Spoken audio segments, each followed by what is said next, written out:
Hi guys, welcome back with me again in this channel. On today's tutorial, I'm going to show you how you can use voice filters when recording TikTok videos.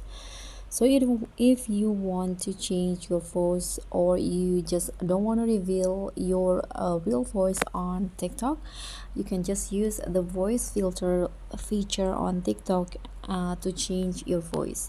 So what you need to do here is just click on the plus icon after you open the TikTok app. And then you can choose the durations of the video. So let's say I'm going to go with 15 seconds. Now before you hit on the red button, if you want to change your voice, you can just click on this drop down and there will be this voice options. Now you can just choose which voice that you want to change or the voice filter that you want. For example, I'm going to go with this ones right here.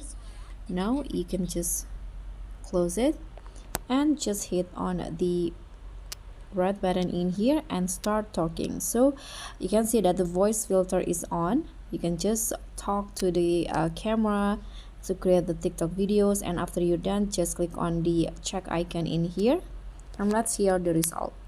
Button in here and start talking. So you can see that the voice filter is on. As you hear, my voice has been changed on the video, so you can just click on next and that's it. You can just upload your TikTok video. Thank you so much for watching. Don't forget to like, comment and subscribe. Also click on the thanks. Bye.